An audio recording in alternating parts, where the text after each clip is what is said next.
कौन हूँ आया कहाँ से और मेरा रूप क्या।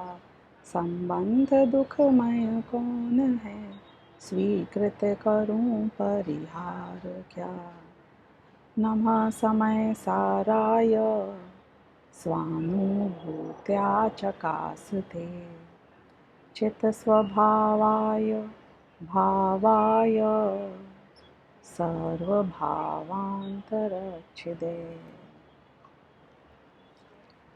समयसार गाथा 6 की चर्चा पिछले 2 लेक्चर से चल रही है। यहाँ पे हम अमृतचंद्राचार्य की टीका पे जो चर्चा कर रहे हैं, वहाँ सबसे पहले ये सिद्ध किया कि इस आत्मा का त्रिकाली अस्तित्व स्वतः सिद्ध है, इसे किसी ने बनाया नहीं और इसका कभी नाश नहीं होगा। ऐसा महिमा वाला मैं जो अनादि काल से लेकर अनंत काल तक रहूंगा, नित्य उद्योत रूप हूं, यानी कि मैं प्रति समय अलाइव हूं। मेरा जानना देखना ये मेरी अलाइवनेस है, ये मेरी लाइफ है और ये हमेशा रहती है मेरे साथ। यहां ज्ञान सामान्य बताना उद्देश्य था। मैं पेड़ बन जाऊंगा, मैं अग्नि बन जाऊंगा, मैं हवा बन जाऊंगा, लेकिन मुझे एहसास होगा अपने आसपास क्या चल रहा है। मेरे ज्ञान का गेय कोई ना कोई बन रहा होगा। मुझे सुख और दुख का अनुभव प्रति समय होता है। तो ऐसा उन्होंने अपना स्वरूप बताया जिसे द्रव्य दृष्टि से मुझे जानना है, जो ज्ञान सामान्य रूप है, जो अनादि अनंत हमेशा रहता है। पर्याय तो अवस्था है, पलट जाती है। ये ज्ञान सामान्य स्वभाव मेरा, ये अस्तित्व स्वभाव मेरा, ये अनादि अनंत मेरा होना, ये कभी बदलता नहीं है। ये द्रव्य रूप से मैं हूं। और विशद ज्योति ऐसा ज्ञायक भाव, एक, ये एक शब्द जो है, ये द्रव्य दृष्टि के विषय को बताता है। जो हमने पिछले लेक्चर में गिनाया था, द्रव्य क्षेत्र काल और भाव, उसमें भी सामान्य, एक, नित्य और अभेद, इन चारों की भी जब अखंडता कर दी जाती है तो उसे एक कहते हैं। अखंड है ना, उसको हम डिस्क्राइब करने जाएंगे तो खंडित हो जाएगा। इसलिए एक शब्द प्रयोग करते हैं, उसका मीनिंग समझना आपकी जिम्मेदारी है। लेकिन जब हमने एक कहा तो उसका अर्थ है द्रव्य दृष्टि का विषय। और उसको मैं किस रूप से, किस लक्षण से, किस चिन्ह से जानूंगा कि वो जो ज्ञायक भाव है ना, वो एक है। पकड़ने में तो ज्ञान की पर्याय में आएगा, जानते हुए जानने में आएगा। इसलिए उस अपेक्षा से यहां पर बात करी।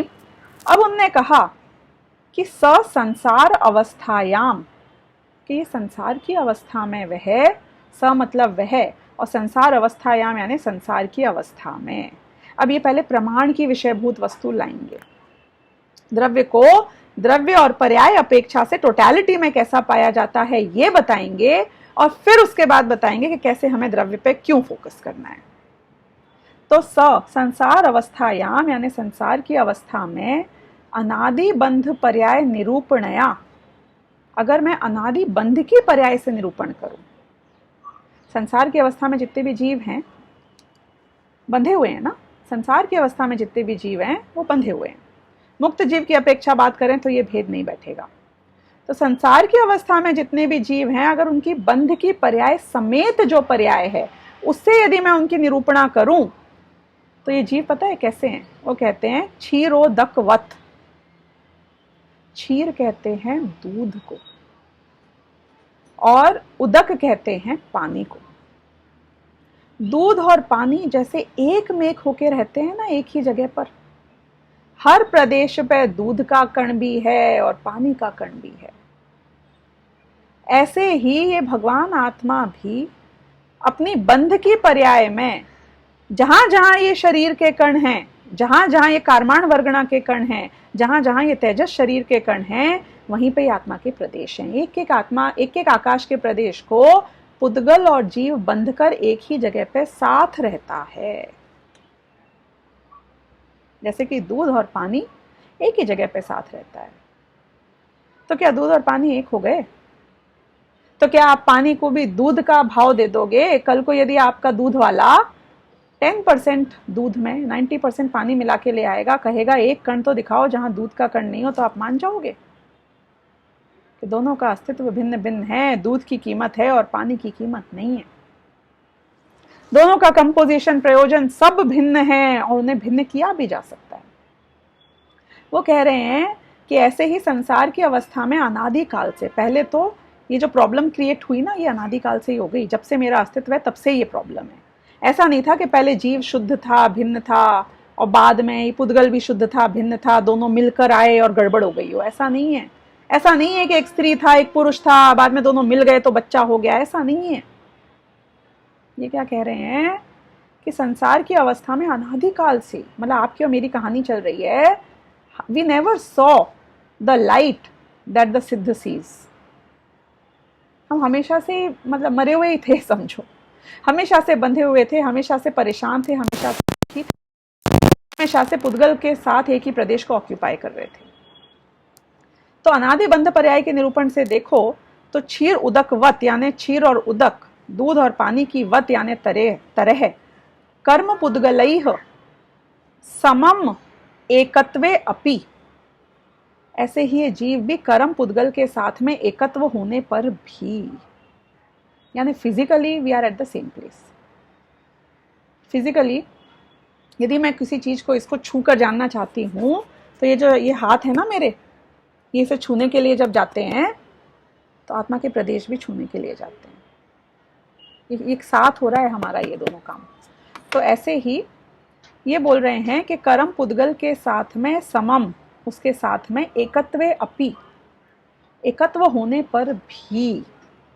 प्रॉब्लम ये नहीं है कि हम एक ही जगह को ऑक्यूपाई करते हैं, क्योंकि द्रव्य स्वभाव निरूपणया, उसी समय यदि द्रव्य स्वभाव की अपेक्षा देखा जाए, यानी द्रव्य का स्वभाव क्या है। हाँ, मैं रागी हूं, मेरा स्वभाव है क्या राग करना?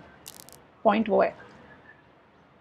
हाँ, मैं दुखी हूं, मेरा स्वभाव है क्या दुखी होना? पॉइंट वो है। हाँ, ये पानी गर्म है, पानी का स्वभाव है क्या गर्म होना? पॉइंट ये है। तो बोल रहे हैं द्रव्य स्वभाव के निरूपण करें तो द्रव्य स्वभाव निरूपणिया, यानी द्रव्य दृष्टि के विषय की बात कर रहे हैं। दुरंत कषाय चक्र उदय वैचित्र्य वशेन, कि जो कषाय चक्र का उदय है ना, ये बहुत दुरंत है। कषायों को दुरंत कहा, जिसका कोई अंत नहीं होता है उसे दुरंत कहते हैं।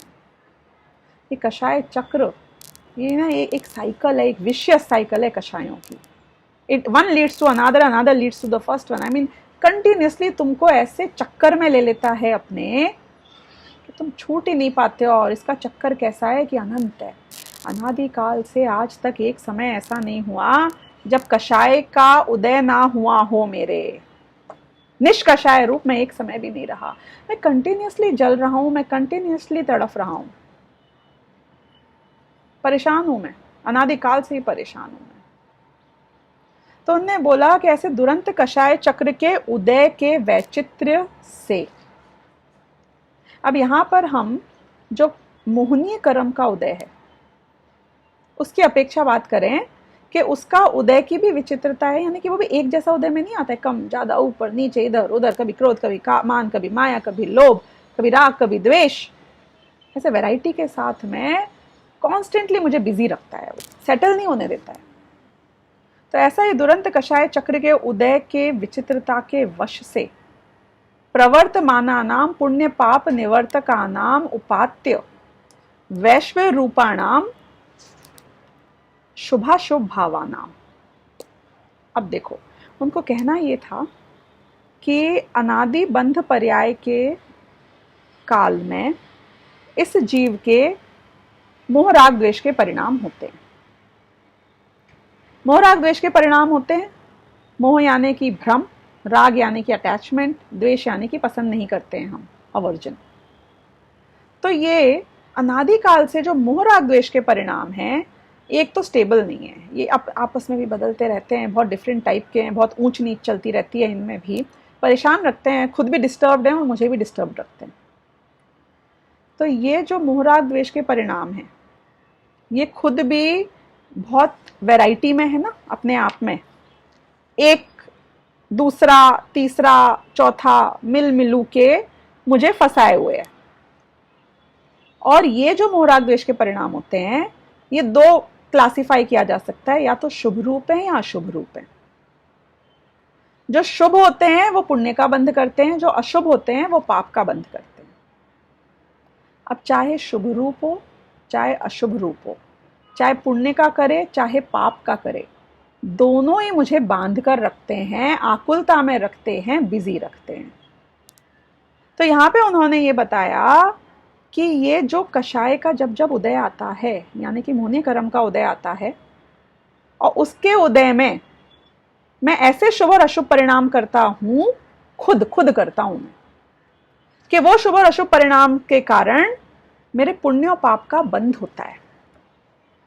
और ये पुण्य और पाप का जो बंध होता है, ये वापस फिर उदय में आता है, मैं वापस कषाय करता हूं, राग द्वेष करता हूं, फिर ये पुण्य पाप का बंध होता है। ऐसे इसने अपने चक्कर में मुझे फंसाए रखा है।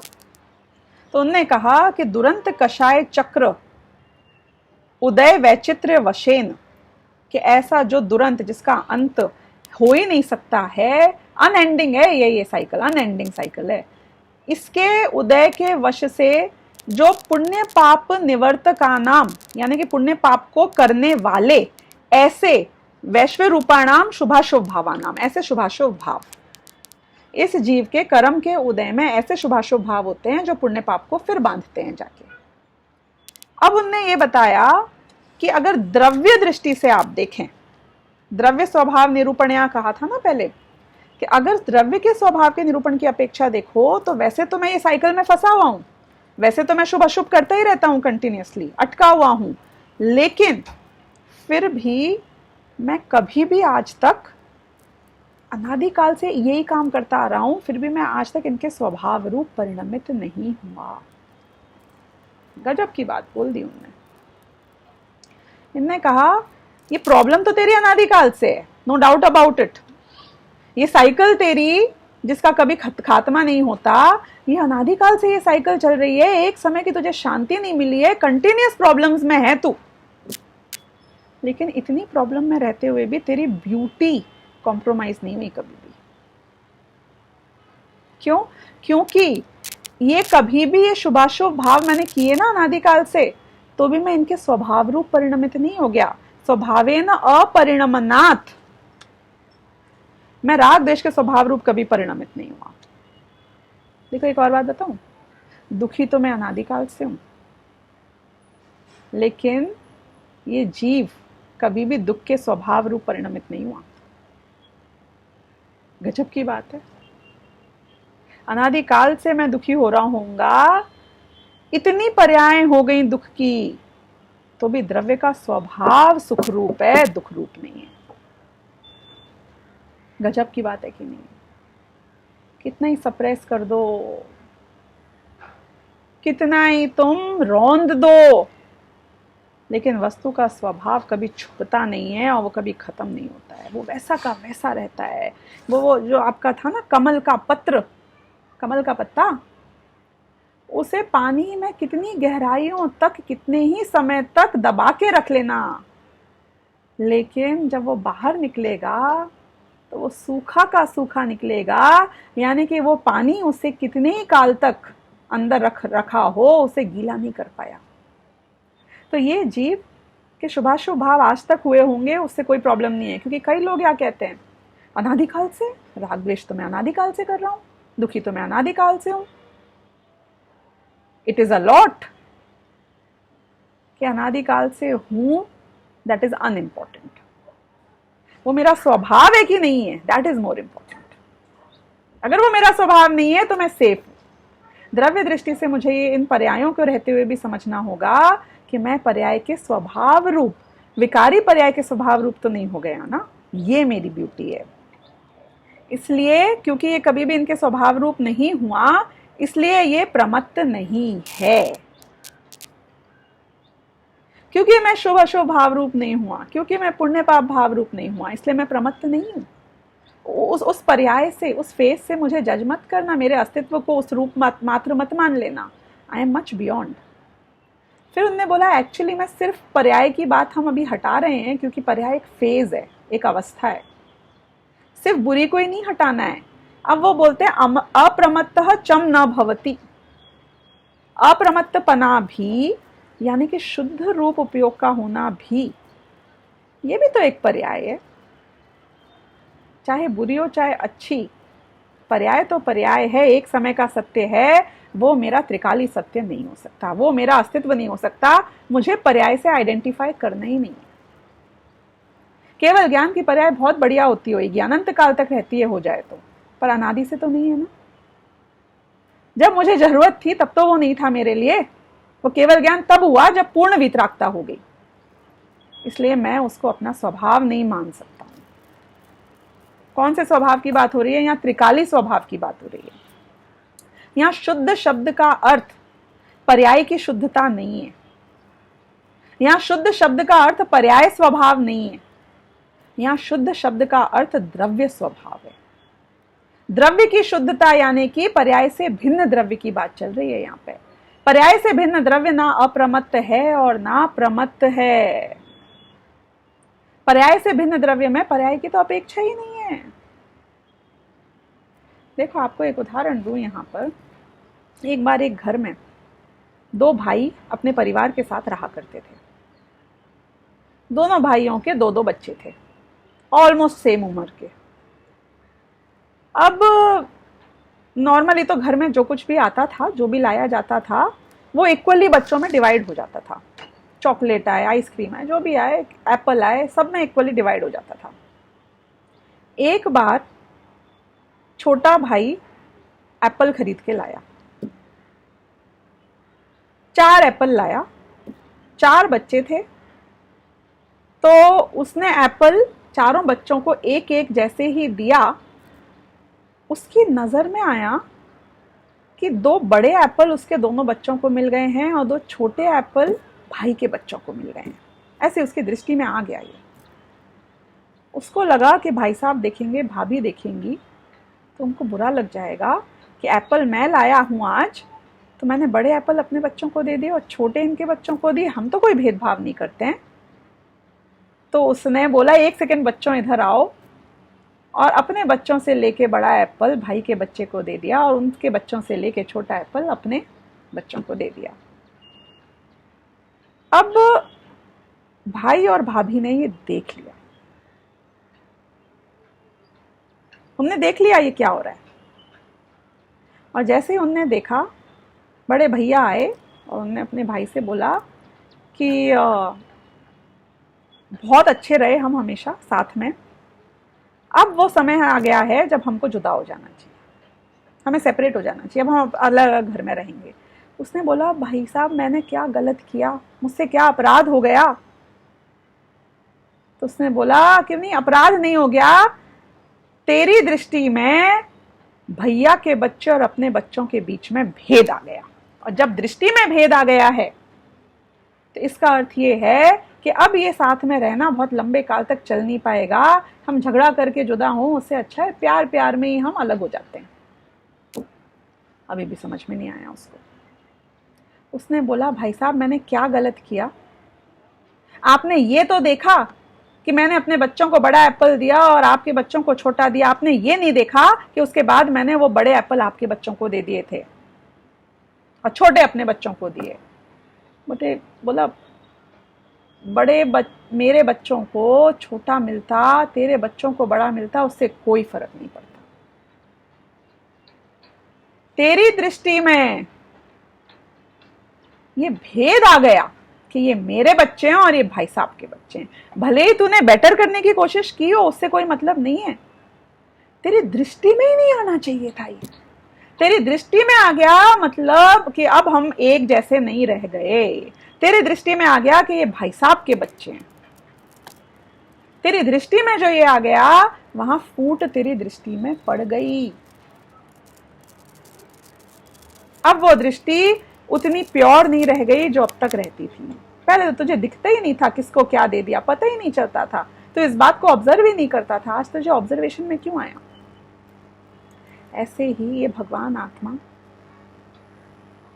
ये चाहे प्रमत्त रूप हो चाहे अप्रमत्त रूप हो, चाहे शुद्ध पर्यायों के साथ हो चाहे अशुद्ध पर्यायों के साथ हो, लेकिन अगर इसकी दृष्टि पर्याय पर है, इसकी दृष्टि यदि पर्याय पर है तो गलत है, भेद आ गया, फूट पड़ गई, पर्याय दृष्टि हो गई। इसकी दृष्टि यदि द्रव्य पे आ जाए तो फिर पर्याय शुद्ध हो कि पर्याय अशुद्ध हो, इससे फर्क ही नहीं पड़ता। आप पावर देखो, शुद्ध दृष्टि की पावर देखो। कौन सी शुद्ध दृष्टि की? जो शुद्ध पर्याय को जानती है वो दृष्टि की नहीं, उस शुद्ध आत्मा की बात कर रहे हैं जो छठी गाथा में समझाया गया है, जो पर्यायों से पार है। पर्याय को देखेगा तो भेद पड़ेगा, फूट पड़ेगी, और द्रव्य को देखेगा तो निराकुल हो सकता है, निर्विकल्प हो सकता है। इसलिए उन्होंने कहा कि सिर्फ प्रमत्त अवस्था को, सिर्फ अशुद्ध पर्यायों को नहीं हटाया, शुद्ध पर्यायों को भी यहां पे शुद्ध दृष्टि के विषय से हटा दिया गया है।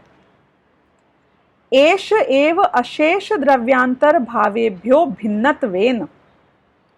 अभी ये शुद्ध शब्द का अर्थ बता रहे हैं कि एष एव, ये जो, अशेष द्रव्यांतर भावेभ्यो, द्रव्यांतर यानी कि मेरे शुद्ध द्रव्य के अलावा पर्याय समेत जितने भी पर द्रव्य हैं, इन सबको गिन लेना।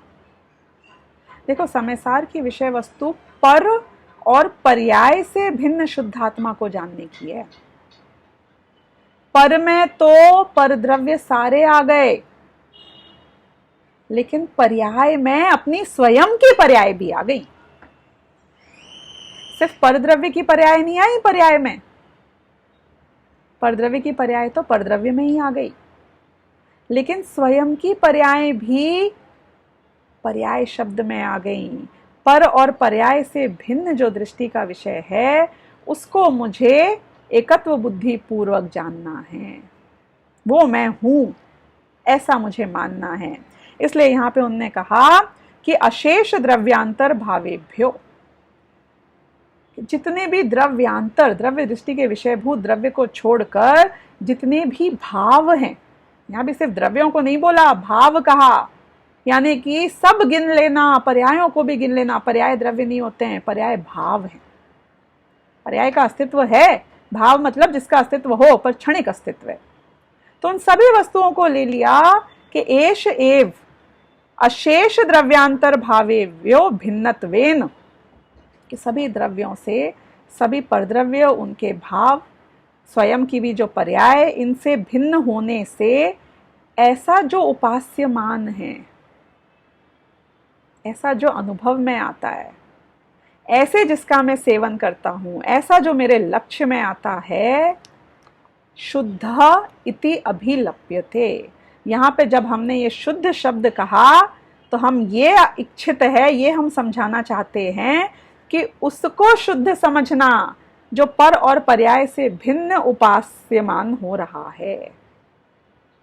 पर और पर्याय से भिन्न जो अनुभव में आ रहा है, उसकी बात चल रही है यहां, उसे शुद्ध कहते हैं।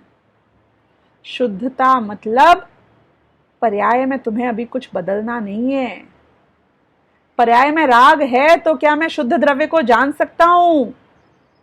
कि पर्याय में यदि केवल ज्ञान होगा तो शुद्ध पर्याय को जान पाऊंगा, लेकिन शुद्ध द्रव्य को जानना हो तो कितनी गंदगी हो, कितनी ही पर्याय विकारी हो, अविकारी हो, कोई हो, हमें पर्याय से लेना देना ही नहीं है। भैया के बेटे हैं कि मेरे बेटे हैं, अभी इस पूरी चीज को ब्रश असाइड करता हूं।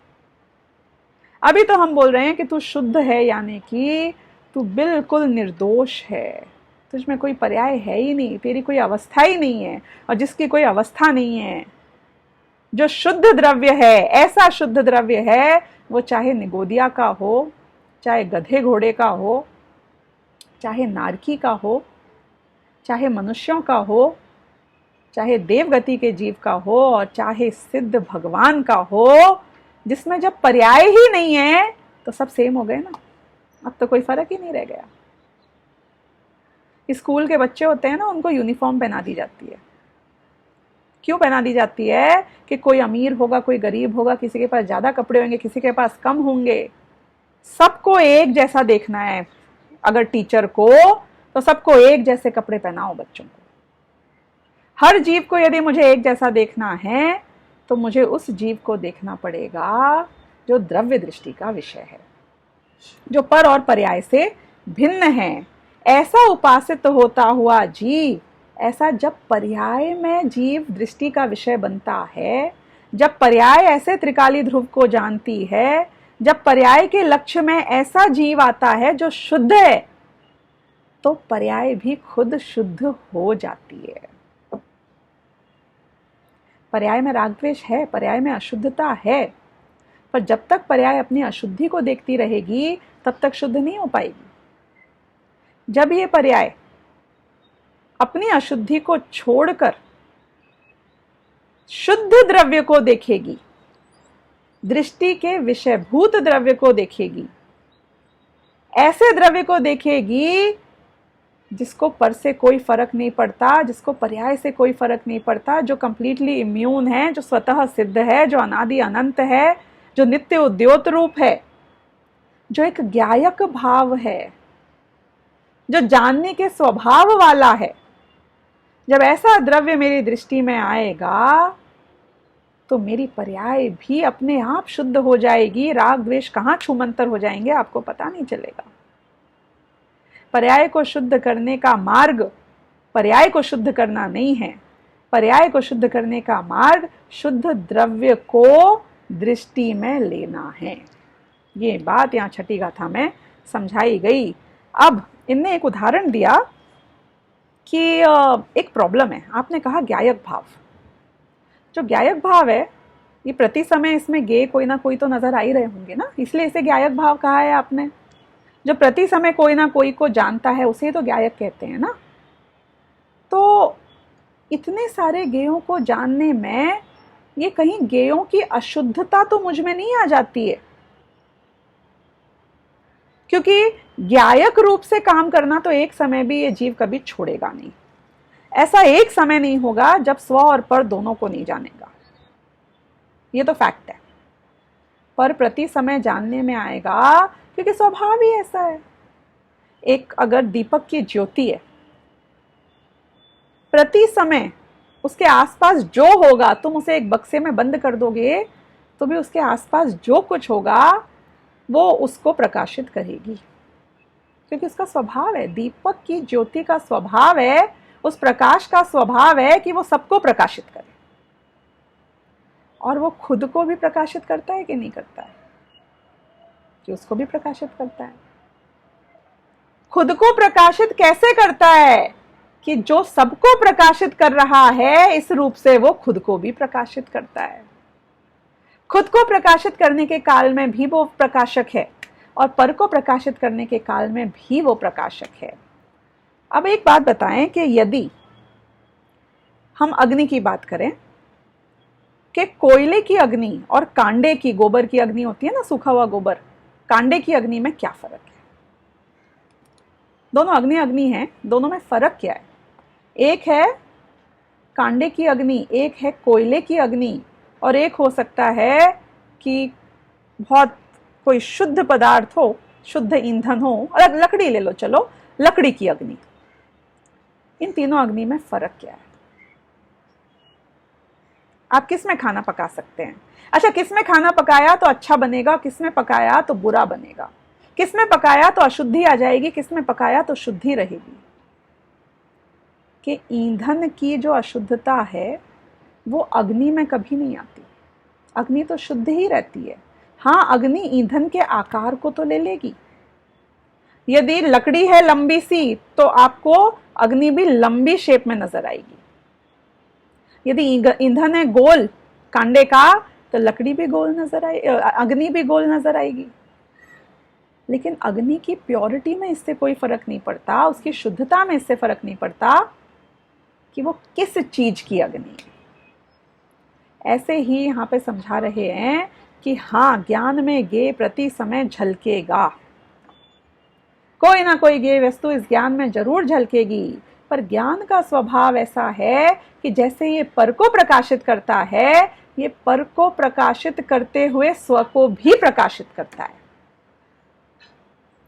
और जब ये पर को प्रकाशित करते हुए स्व को प्रकाशित करता है, तब पर की अशुद्धि इसमें नहीं आती। पर की अशुद्धि क्या है? पर के निमित्त से होने वाला राग और द्वेष। वास्तव में तो परद्रव्य मेरे में कोई अशुद्धि करता ही नहीं है, लेकिन पर के निमित्त से जब मैं पर के प्रति लक्ष्य करता हूं, पर के प्रति सावधान होता हूं, तो राग द्वेष की उत्पत्ति होती है। तो जब मैं पर को जानते हुए अपने स्वभाव के प्रति सावधान होता हूं, तो पर के लक्ष्य से राग द्वेष की जो उत्पत्ति होती थी, अब लक्ष्य स्व हो गया है, तो वो राग द्वेष की उत्पत्ति होना बंद हो जाती है। तो मैं पर्याय में भी शुद्ध हो जाता हूं। तो ये उदाहरण यहां पे दिया गया है, न च अस्य ज्ञेय निष्ठत्वेन ज्ञायकत्व प्रसिद्धे, कि इस जीव के ज्ञेय निष्ठ होने से, यानी कि परद्रव्य का आकार इसमें आ जाता है, उसकी वजह से ये ज्ञायक है ऐसा नहीं है। परद्रव्य के कारण मैं ज्ञायक नहीं हूं, परद्रव्य के निमित्त से मैं ज्ञायक नहीं हूं, परद्रव्य है इसलिए जानता हूं ऐसा नहीं है। हमने पहले लेक्चर में ये किया था।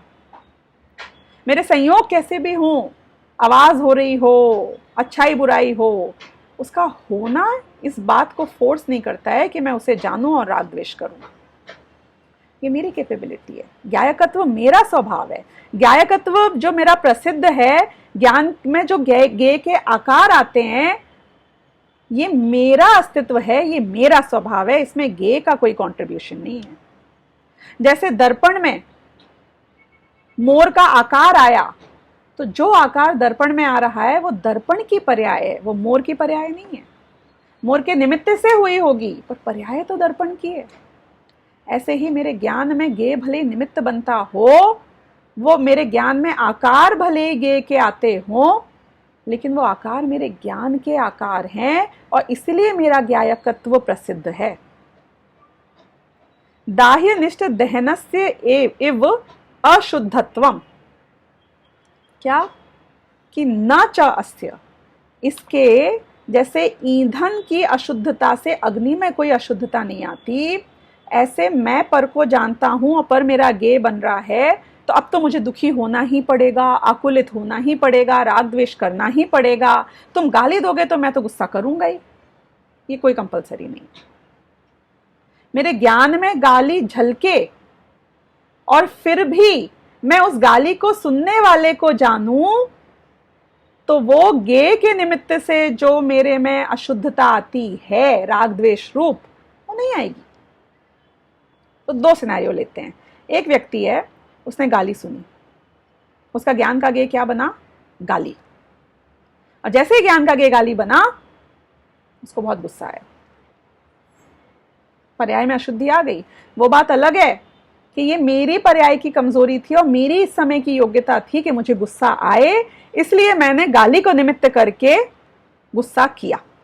एक्चुअली तो इंडिपेंडेंटली हो रहा है जो भी हो रहा है। लेकिन अब दूसरा सिनेरियो देखते हैं हम, कि कोई ने मुझे गाली दी, गाली मेरे ज्ञान में झलकी, मैंने गाली सुनी नहीं, गाली मेरे ज्ञान में झलकी और मैंने अपने इस ज्ञायक भाव को जाना जिसके ज्ञेय रूप से गाली झलक रही है। जब भी ये ब्रह्मास्त्र है, जब भी मैं ज्ञायक को लक्ष्य में लूंगा, चाहे गाली झलक रही हो, चाहे कूड़ा कचरा सुअर झलक रहा हो, उससे फर्क नहीं पड़ता। जैसे ही मेरा उपयोग उस जो वस्तु झलक रही है, वो जिसमें झलक रही है, उस ज्ञायक भाव के प्रति जाता है, तो ज्ञेय के निमित्त से जो अशुद्धि पहले आदमी को होती थी, अब वो अशुद्धि इसको कभी भी नहीं होगी, क्योंकि अब ये ज्ञायक को भोगेगा। आईने में मैंने अग्नि देखी और जैसे जाके मैंने आईने को छुआ, मैं तो जला ही नहीं। मैं अग्नि को छूता तो जल जाता, पर उसी अग्नि को आईने में देखकर छुआ तो मैं नहीं जला। मैं डायरेक्ट गाली सुनता तो राग द्वेष हो जाता, लेकिन क्योंकि मैंने उस गायक भाव को जाना जिसमें गाली झलक रही थी, तो गायक भाव में तो शीतलता है, ये कभी जलाता नहीं है।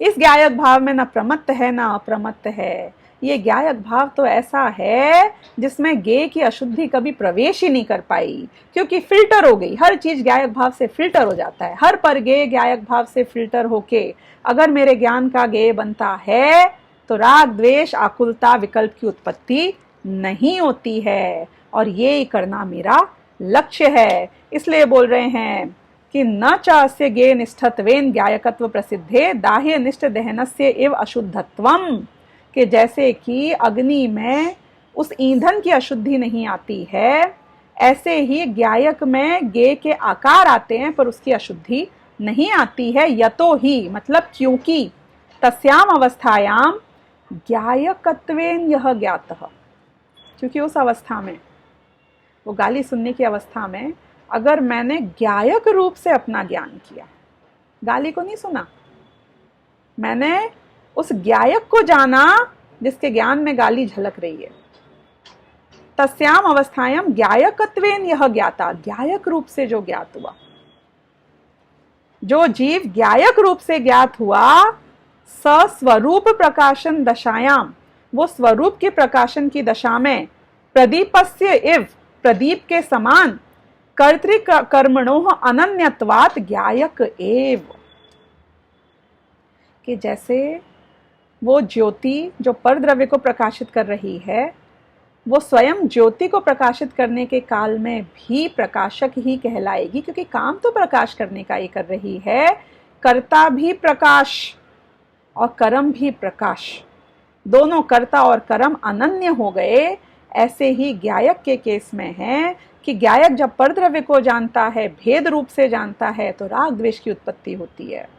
वही गायक जब गायक को जानता है, पर को जानते हुए स्वयं को जानता है, तो खुद ही कर्ता, खुद ही जानने वाला बना और कर्म भी खुद ही बन गया।